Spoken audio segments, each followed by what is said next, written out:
Looking to unwind with a classic mystery? Tonight, prepare to drift into a peaceful sleep as Sherlock Holmes investigates a wedding day mystery. Where did she go? You clicked for a calming audiobook that helps you sleep while delivering a gripping tale, and that's precisely what awaits you. From the masterful Arthur Conan Doyle, we plunge into the baffling disappearance of Hatty Doran, an American heiress who vanishes from her own wedding to the distinguished Lord Robert Street Simon. One moment she's there, the next, only confusion and unanswered questions remain. What force could make a bride disappear on her special day? Was it an abduction, a change of heart, or something far more sinister involving her mysterious past? And how will Sherlock Holmes untangle this knot of high society scandal and personal secrets? Our unique blend of gentle red visuals and tranquil narration is meticulously designed to soothe your mind, ease your eyes, and guide you effortlessly into a deep, restful sleep as this captivating mystery unfolds. So dim the lights, get comfortable, and let the greatest detective in literature lull you into slumber. If you appreciate this journey into relaxation and intrigue, please consider liking this video, share your thoughts in the comments below, and subscribe for more calming classic audiobooks. The Adventure of the Noble Bachelor. The Lord Street Simon marriage, and its curious termination, have long ceased to be a subject of interest in those exalted circles in which the unfortunate bridegroom moves. Fresh scandals have eclipsed it, and their more piquant details have drawn the gossip away from this 4-year-old drama. As I have reason to believe, however, that the full facts have never been revealed to the general public, and as my friend Sherlock Holmes had a considerable share in clearing the matter up, I feel that no memoir of him would be complete without some little sketch of this remarkable episode. It was a few weeks before my own marriage, during the days when I was still sharing rooms with Holmes in Baker Street. He came home from an afternoon stroll to find a letter on the table waiting for him. I had remained indoors all day, for the weather had taken a sudden turn to rain, with high autumnal winds.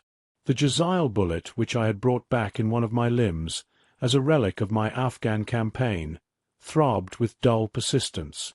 With my body in one easy chair and my legs upon another, I had surrounded myself with a cloud of newspapers. At last, saturated with the news of the day, I tossed them all aside and lay listless, watching the huge crest and monogram upon the envelope on the table, and wondering lazily who my friend's noble correspondent could be. "Here is a very fashionable epistle," I remarked as he entered. "Your morning letters, if I remember right, were from a fishmonger and a tide-waiter." "Yes, my correspondence certainly has the charm of variety," he answered, smiling, "and the humbler are usually the more interesting. This looks like one of those unwelcome social summonses which call upon a man either to be bored or to lie." He broke the seal and glanced over the contents. "Oh, come, it may prove to be something of interest after all." "Not social, then?" "No, distinctly professional." "And from a noble client?" "One of the highest in England." "My dear fellow, I congratulate you. I assure you, Watson, without affectation, that the status of my client is a matter of less moment to me than the interest of his case. It is just possible, however, that also may not be wanted in this new investigation. You have been reading the papers diligently of late, have you not?" "It looks like it," I said ruefully, pointing to a huge bundle in the corner. "I have nothing else to do." "It is fortunate, for you will perhaps be able to post me up." I read nothing except the criminal news and the agony column. The latter is always instructive. But if you have followed recent events so closely, you must have read about Lord Street Simon and his wedding. "Oh, yes, with the deepest interest." "That is well. The letter which I hold in my hand is from Lord Street Simon. I will read it to you, and in return you must turn over these papers, and let me have whatever bears upon the matter. This is what he says. "My dear Sherlock Holmes, Lord Backwater tells me that I may place implicit reliance upon your judgment and discretion. I have determined, therefore, to call upon you and to consult you in reference to the very painful event which has occurred in connection with my wedding. Mr. Lestrade, of Scotland Yard, is acting already in the matter, but he assures me that he sees no objection to your cooperation, and that he even thinks that it might be of some assistance. I will call at 4 o'clock in the afternoon, and should you have any other engagement at that time, I hope that you will postpone it, as this matter is of paramount importance. Yours faithfully, Robert St. Simon. It is dated from Grosvenor Mansions, written with a quill pen, and the noble lord has had the misfortune to get a smear of ink upon the outer side of his right little finger, remarked Holmes as he folded up the epistle. He says 4 o'clock. It is 3 now. He will be here in an hour. Then I have just time, with your assistance, to get clear upon the subject. Turn over those papers and arrange the extracts in their order of time, while I take a glance as to who our client is. He picked a red-covered volume from a line of books of reference beside the mantelpiece. Here he is, he said, sitting down and flattening it out upon his knee. Lord Robert Walsingham de Vere Street Simon, second son of the Duke of Balmoral. Arms, azure, 3 caltrops in chief over a fess sable. Born in 1846. He's 41 years of age, which is mature for marriage.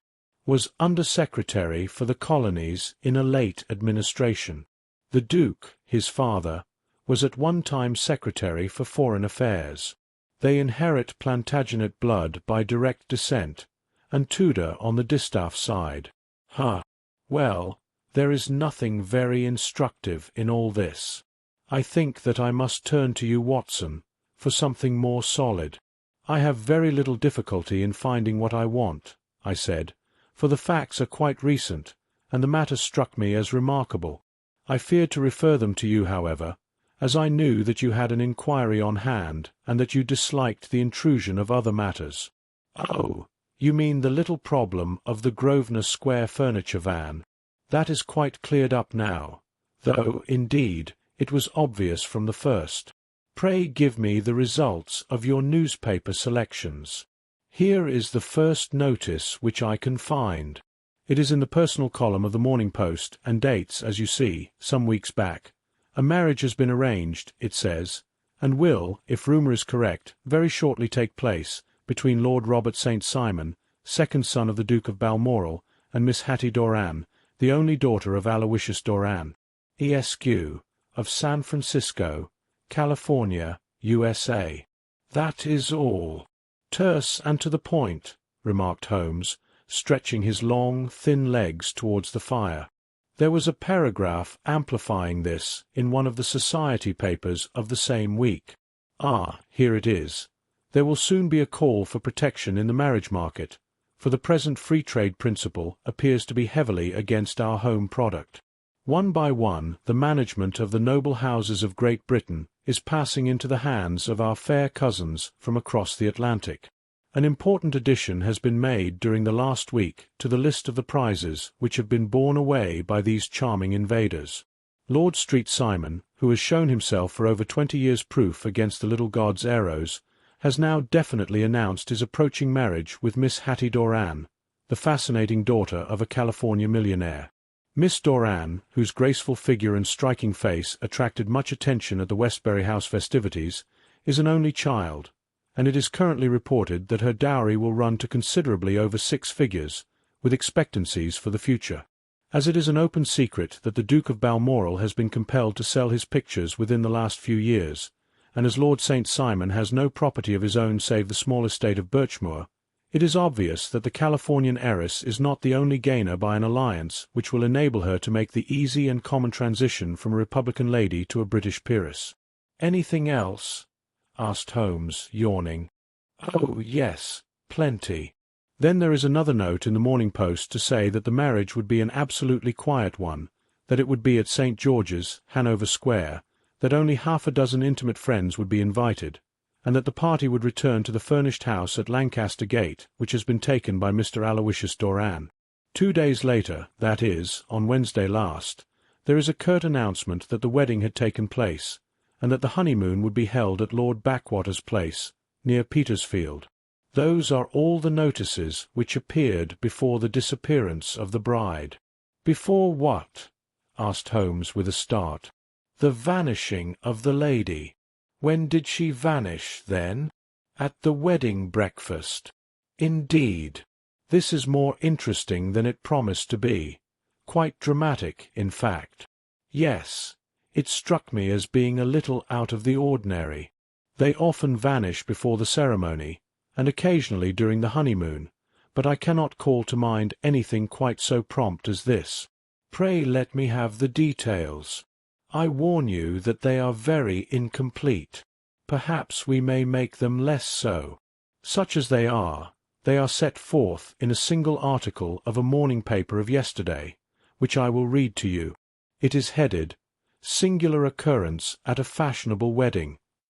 The family of Lord Robert St. Simon has been thrown into the greatest consternation by the strange and painful episodes which have taken place in connection with his wedding. The ceremony, as shortly announced in the papers of yesterday, occurred on the previous morning, but it is only now that it has been possible to confirm the strange rumours which have been so persistently floating about. In spite of the attempts of the friends to hush the matter up, so much public attention has now been drawn to it that no good purpose can be served by disregarding what is a common subject for conversation. The ceremony, which was performed at St. George's, Hanover Square, was a very quiet one, no one being present save the father of the bride, Mr. Aloysius Doran, the Duchess of Balmoral, Lord Backwater, Lord Eustace and Lady Clara St. Simon, the younger brother and sister of the bridegroom, and Lady Alicia Whittington. The whole party proceeded afterwards to the house of Mr. Aloysius Doran, at Lancaster Gate, where breakfast had been prepared. It appears that some little trouble was caused by a woman, whose name has not been ascertained, who endeavoured to force her way into the house after the bridal party, alleging that she had some claim upon Lord Street Simon. It was only after a painful and prolonged scene that she was ejected by the butler and the footman.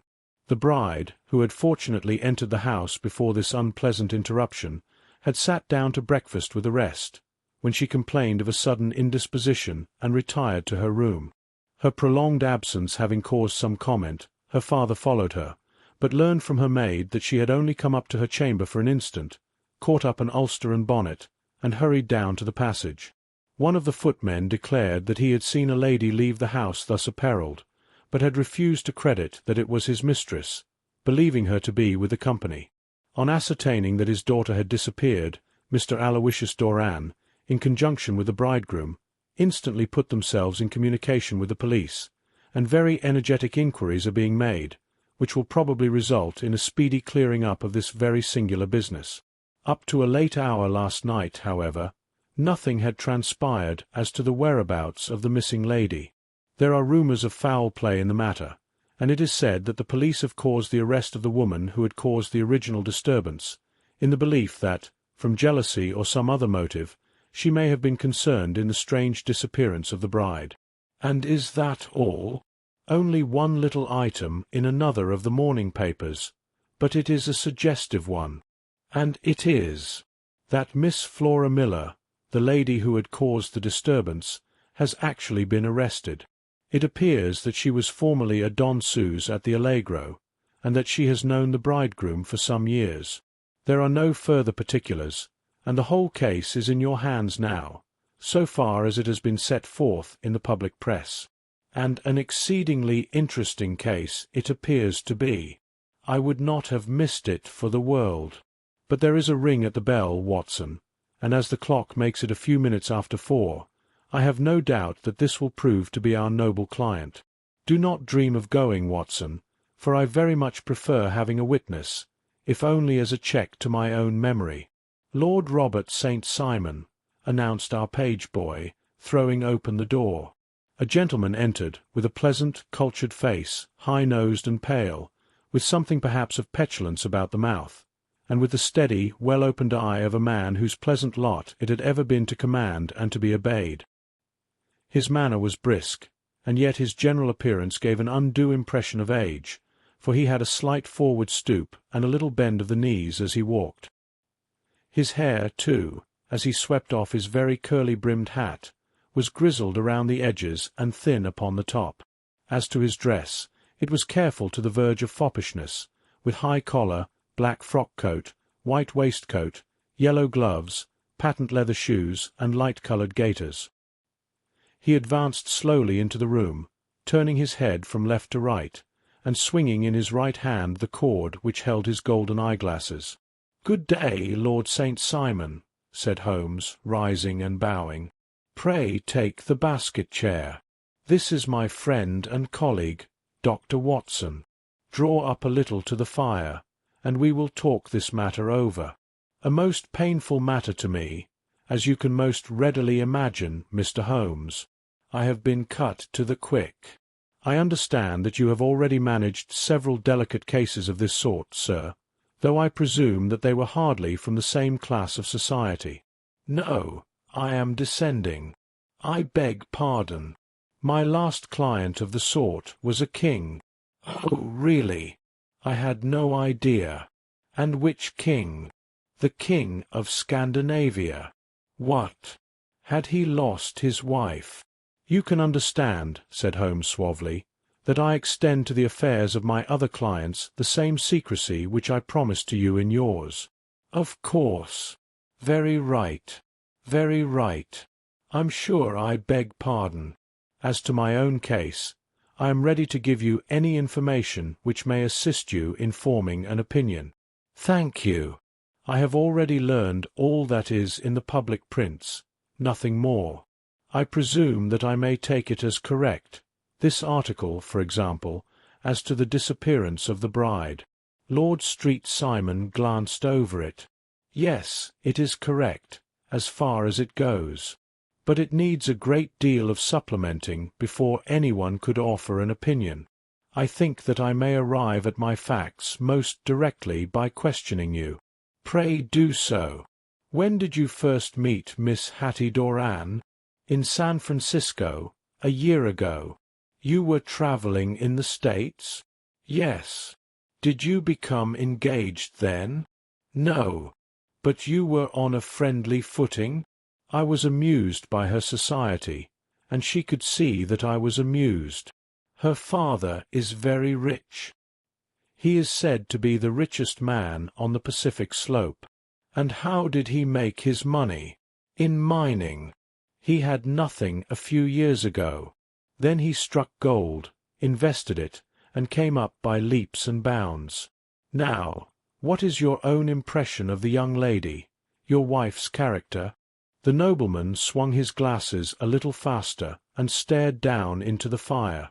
"You see, Mr. Holmes," he said, "my wife was 20 before her father became a rich man. During that time she ran free in a mining camp and wandered through woods or mountains, so that her education came from nature rather than from the schoolmaster.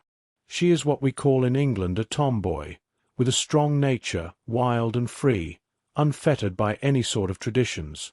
She is impetuous, volcanic, I was about to say. She is swift in making up her mind and fearless in carrying out her resolutions. On the other hand, I would not have given her the name which I have the honour to bear," he gave a little stately cough, "had I not thought her to be at bottom a noble woman. I believe that she is capable of heroic self-sacrifice, and that anything dishonourable would be repugnant to her." "Have you seen her photograph?" "I brought this with me." He opened a locket and showed us the full face of a very lovely woman. It was not a photograph but an ivory miniature, and the artist had brought out the full effect of the lustrous black hair, the large dark eyes, and the exquisite mouth. Holmes gazed long and earnestly at it. Then he closed the locket and handed it back to Lord St. Simon. "The young lady came to London, then, and you renewed your acquaintance?" "Yes. Her father brought her over for this last London season. I met her several times, became engaged to her, and have now married her. She brought, I understand, a considerable dowry?" "A fair dowry. Not more than is usual in my family. And this, of course, remains to you, since the marriage is a fait accompli?" "I really have made no inquiries on the subject." "Very naturally not. Did you see Miss Doran on the day before the wedding? Yes. Was she in good spirits? Never better. She kept talking about what we should do in our future lives. Indeed. That is very interesting. And on the morning of the wedding, she was as bright as possible, at least until after the ceremony. And did you observe any change in her then? Well, to tell the truth, I saw then the first signs that I had ever seen that her temper was just a little sharp. The incident, however, was too trivial to relate, and can have no possible bearing upon the case. Pray let us have it, for all that. Oh, it is childish. She dropped her bouquet as we went towards the vestry. She was passing the front pew at the time, and it fell over into the pew. There was a moment's delay, but the gentleman in the pew handed it up to her again, and it did not appear to be the worst for the fall. Yet when I spoke to her of the matter, she answered me abruptly, and in the carriage, on our way home, she seemed absurdly agitated over this trifling cause. Indeed. You say that there was a gentleman in the pew. Some of the general public were present, then? Oh, yes. It is impossible to exclude them when the church is open. This gentleman was not one of your wife's friends? No, no. I call him a gentleman by courtesy, but he was quite a common-looking person. I hardly noticed his appearance.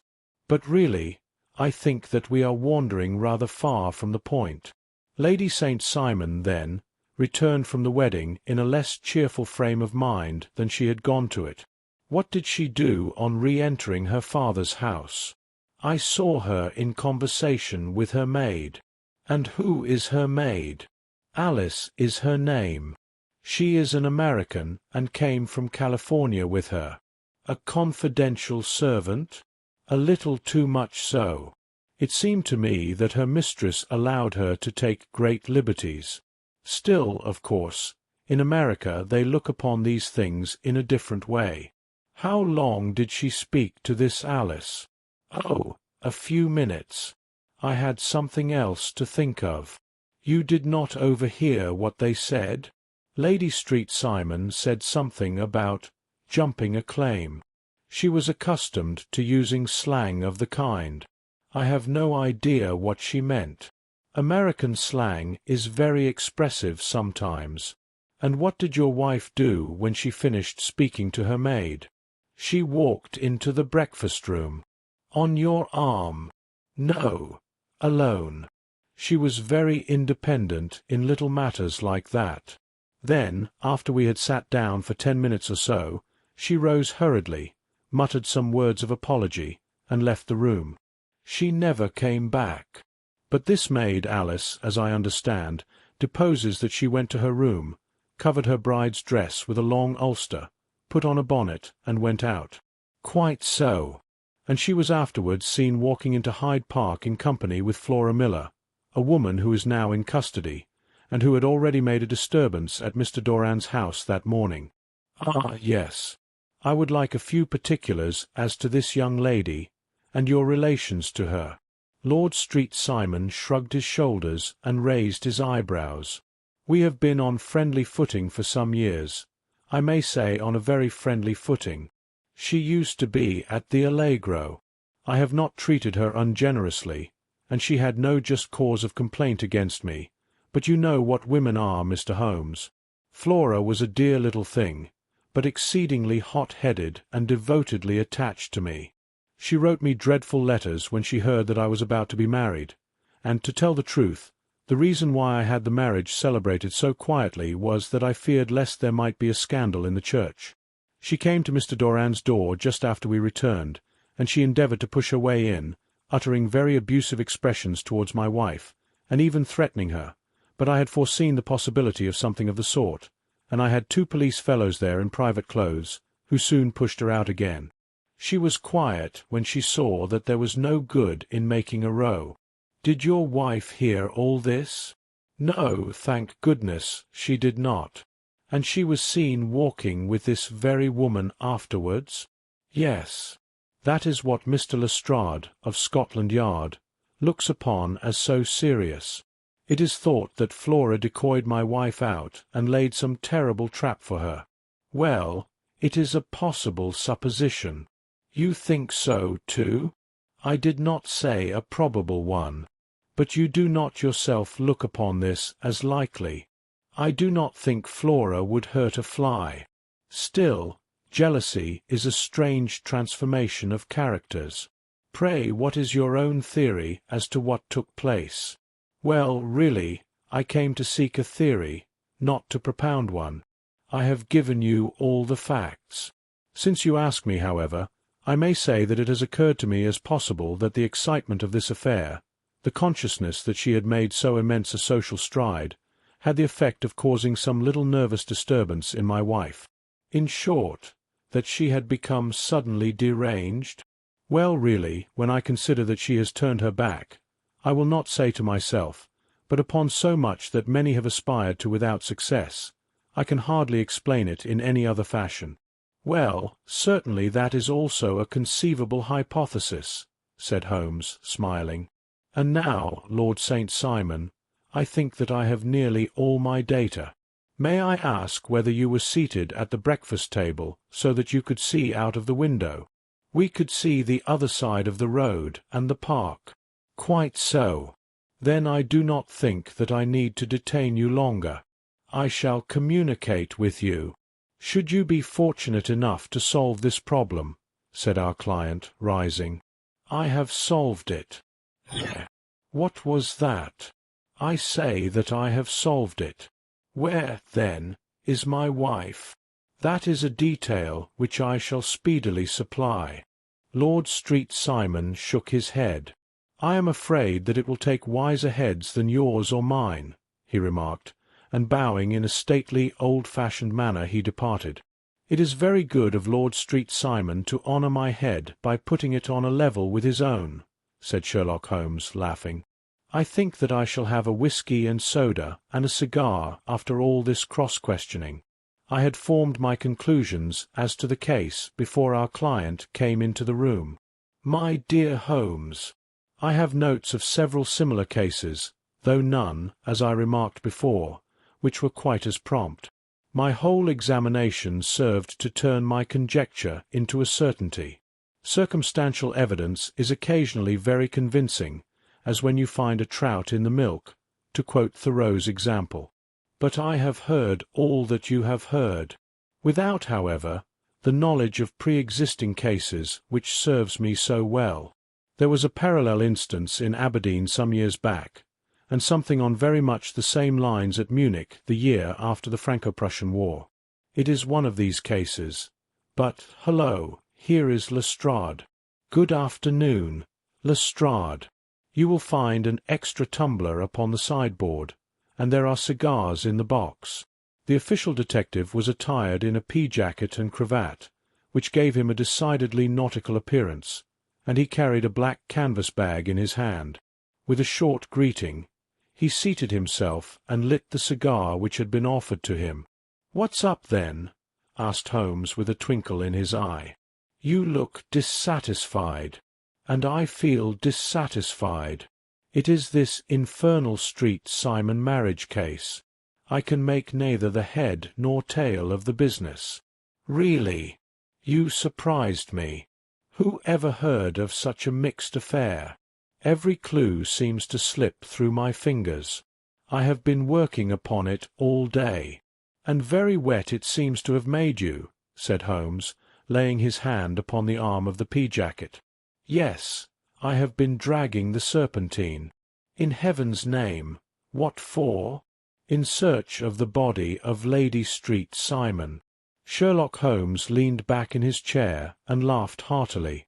"Have you dragged the basin of Trafalgar Square fountain?" he asked. "Why? What do you mean?" "Because you have just as good a chance of finding this lady in one as in the other." Lestrade shot an angry glance at my companion. "I suppose you know all about it," he snarled. "Well, I have only just heard the facts, but my mind is made up." "Oh, indeed. Then you think that the Serpentine plays no part in the matter?" I think it's very unlikely. Then perhaps you will kindly explain how it is that we found this in it?" He opened his bag as he spoke, and tumbled onto the floor a wedding dress of watered silk, a pair of white satin shoes, and a bride's wreath and veil, all discoloured and soaked in water. "There," he said, putting a new wedding ring upon the top of the pile. "There is a little nut for you to crack, Master Holmes." "Oh, indeed," said my friend, blowing blue rings into the air. "You dragged them from the Serpentine?" "No. They were found floating near the margin by a park-keeper. They have been identified as her clothes, and it seemed to me that if the clothes were there, the body would not be far off. By the same brilliant reasoning, every man's body is to be found in the neighbourhood of his wardrobe. And pray what did you hope to arrive at through this? Some evidence implicating Flora Miller in the disappearance. I am afraid that you will find it difficult." "Are you indeed now?" cried Lestrade with some bitterness. "I am afraid, Holmes, that you are not very practical with your deductions and your inferences. You have made 2 blunders in as many minutes. This dress does implicate Miss Flora Miller. And how? In the dress is a pocket. In the pocket is a card-case. In the card-case is a note. And here is the very note." He slapped it down upon the table in front of him. "Listen to this. You will see me when all is ready. Come at once. F. H. M. Now, my theory all along has been that Lady Street Simon was lured away by Flora Miller. She, with confederates, no doubt, was responsible for her disappearance. Here, signed with her initials, is the very note which was no doubt quietly slipped into her hand at the door, and which lured her within their reach."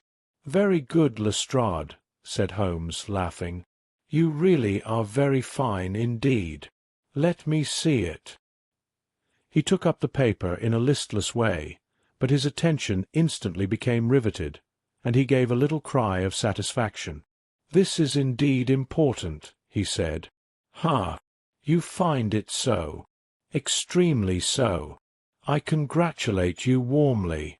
Lestrade rose in his triumph and bent his head to look. "Why," he shrieked, "you're looking at the wrong side.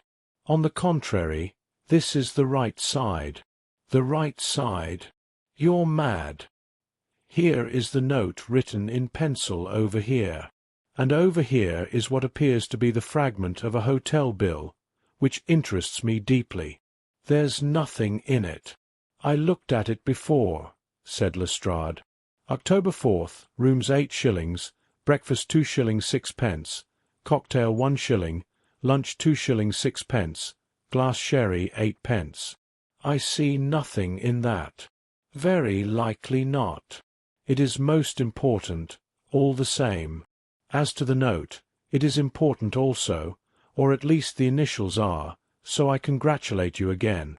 "I've wasted enough time," said Lestrade, rising. "I believe in hard work, and not in sitting by the fire spinning fine theories.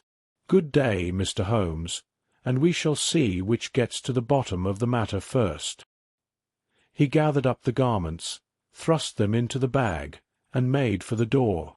"Just one hint to you, Lestrade," drawled Holmes before his rival vanished. "I will tell you the true solution of the matter. Lady Street Simon is a myth. There is not, and there never has been, any such person." Lestrade looked sadly at my companion. Then he turned to me, tapped his forehead 3 times, shook his head solemnly, and hurried away. He had hardly shut the door behind him when Holmes rose to put on his overcoat. "There is something in what the fellow says about outdoor work," he remarked. "So I think, Watson, that I must leave you to your papers for a little. It was after 5 o'clock when Sherlock Holmes left me, but I had no time to be lonely. Within an hour, a confectioner's man arrived with a very large flat box. He unpacked this with the help of a youth whom he had brought with him. Presently, to my very great astonishment, A quite Epicurean little cold supper began to be laid out upon our humble lodging-house mahogany. There were a couple of brace of cold woodcock, a pheasant, a pâté de foie gras pie, with a group of ancient and cobwebby bottles. Having laid out all these luxuries, my two visitors vanished away, like the genii of the Arabian Nights, with no explanation save that the things had been paid for and were ordered to this address. Just before 9 o'clock, Sherlock Holmes stepped briskly into the room. His features were gravely set, but there was a light in his eye which made me think that he had not been disappointed in his conclusions. "They have laid the supper, then," he said, rubbing his hands. "You seem to expect company. They have laid for 5. "Yes, I fancy we may have some company dropping in," he said. "I am surprised that Lord Street Simon has not already arrived. I fancy that I hear his step now upon the stairs." It was indeed our visitor of the afternoon who came bustling in, dangling his glasses more vigorously than ever, and with a very perturbed expression upon his aristocratic features. "My messenger reached you, then?" asked Holmes. "Yes, and I confess that the contents startled me beyond measure. Do you have good authority for what you say?" "The best possible."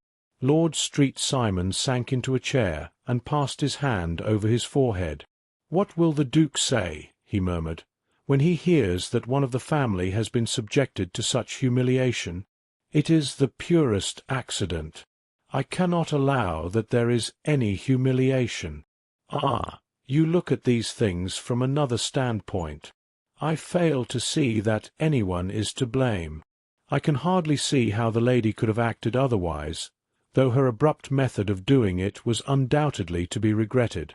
Having no mother, she had no one to advise her in such a crisis."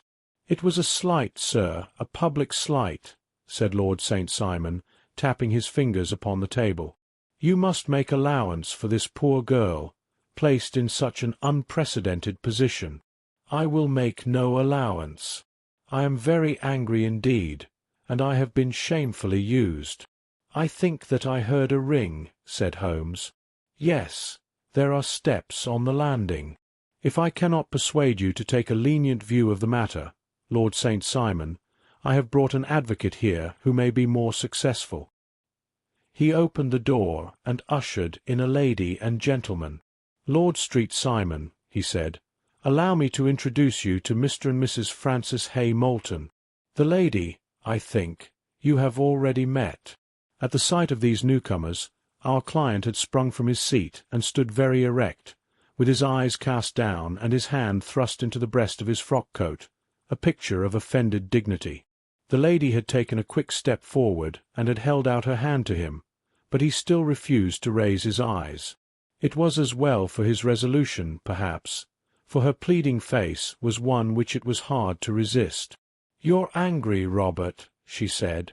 "Well, I guess you have every reason to be." "Pray make no apology to me," said Lord Street Simon bitterly. "Oh, yes, I know that I have treated you really badly, and that I should have spoken to you before I went. But I was kind of rattled, and from the time when I saw Frank here again, I just didn't know what I was doing or saying. I only wonder if I didn't fall down and faint right there before the altar. Perhaps, Mrs. Moulton, you would like my friend and me to leave the room while you explain this matter?" "If I may give an opinion," remarked the strange gentleman, "we've had just a little too much secrecy over this business already.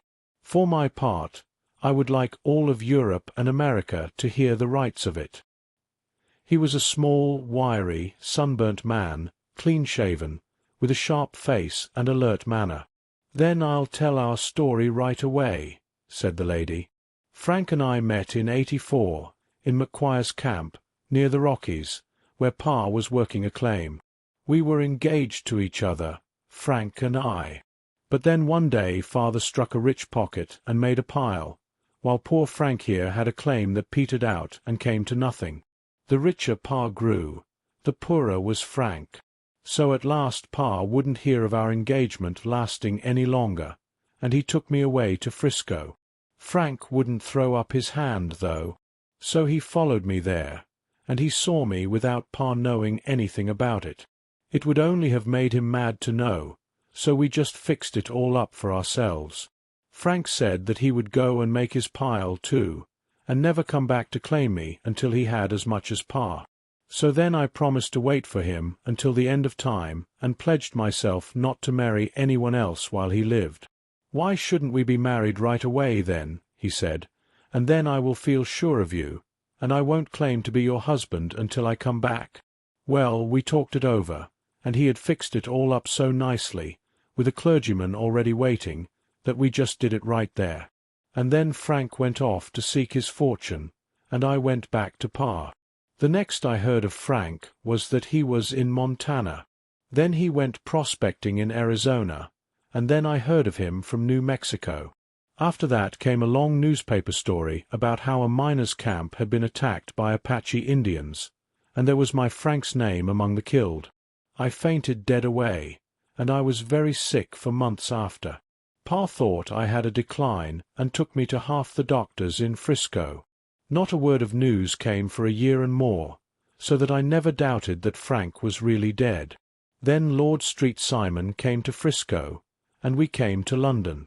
A marriage was arranged, and Pa was very pleased, but I felt all the time that no man on this earth would ever take the place in my heart that had been given to my poor Frank. Still, if I had married Lord St. Simon, of course I'd have done my duty by him. We can't command our love, but we can. I went to the altar with him with the intention to make him just as good a wife as it was in me to be. But you may imagine what I felt when, just as I came to the altar rails, I glanced back and saw Frank standing and looking at me out of the first pew.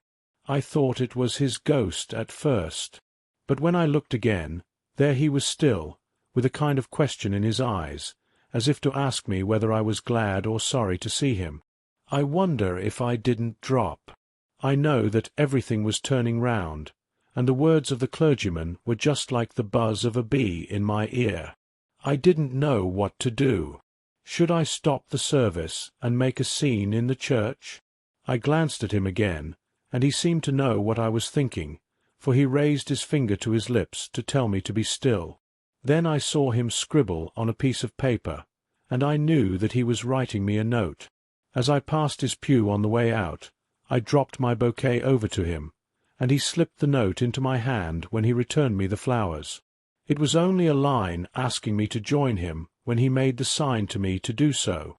Of course, I never doubted for a moment that my first duty was now to him, and I was determined to do just whatever he might direct. When I got back, I told my maid, who had known him in California and had always been his friend.